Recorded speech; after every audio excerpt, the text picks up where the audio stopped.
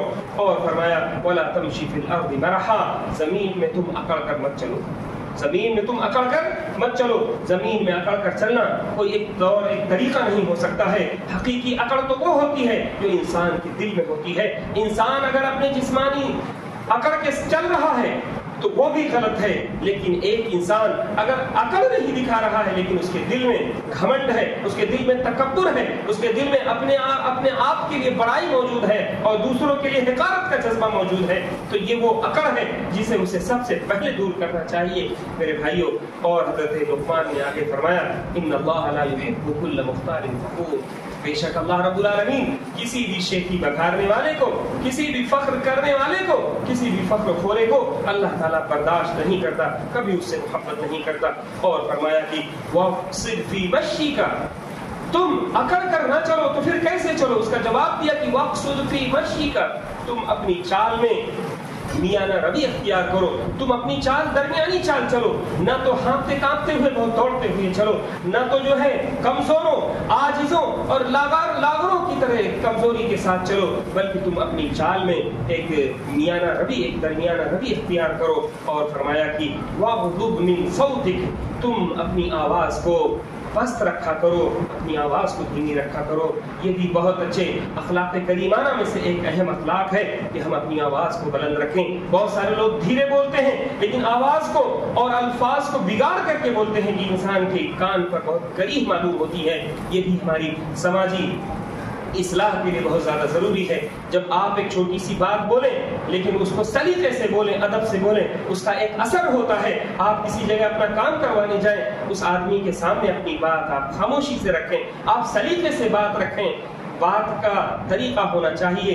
بات غلط ہو پر اثر رکھتی ہے لیکن بات کا طریقہ چاہیے. تو میرے بھائیوں, کسی شاعر کا قول تھا, آدھا ادھورا شعر ہے, تو کہنے کا مقصد یہ ہے کہ ہمیں بات کرنے کا ایک سلیقہ معلوم ہونا چاہیے.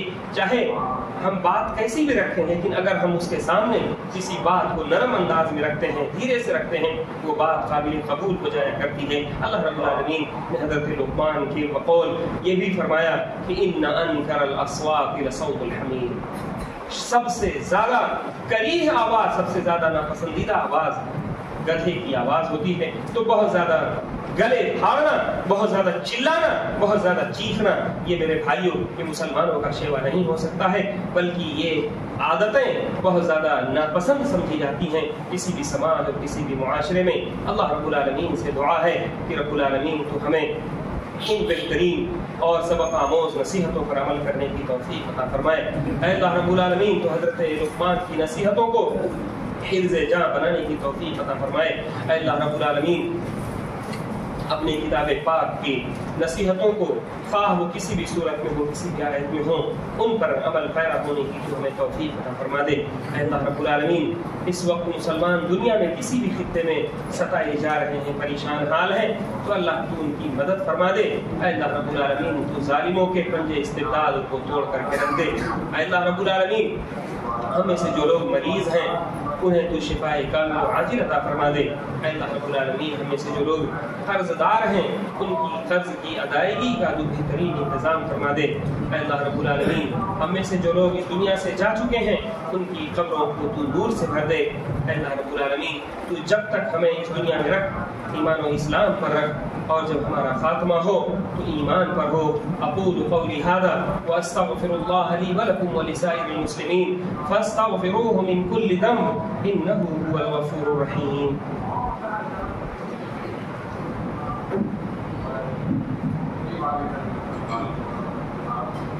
إن الحمد لله نحمده ونستعينه ونستغفره ونعوذ بالله من شرور أنفسنا وسيئات أعمالنا.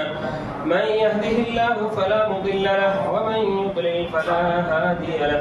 وأشهد أن لا إله إلا الله وحده لا شريك له وأشهد أن محمدا عبده ورسوله. إن الله وملائكته يصلون على النبي يا أيها الذين آمنوا صلوا عليه وسلموا تسليما اللهم صل على محمد وعلى آل محمد كما صليت على إبراهيم وعلى آل إبراهيم إنك حميد مجيد عباد الله رحمني ورحمكم الله إن الله يأمر بالعدل والإحسان وإيتاء ذي القربى وينهى عن الفحشاء والمنكر والبغي يعظكم لعلكم تذكرون اذكروا الله يذكركم وادعوه يستجب لكم ولذكر الله تعالى أعلى وأولى وأجل وأتم وأهم وأكبر والله يعلم ما تصنعون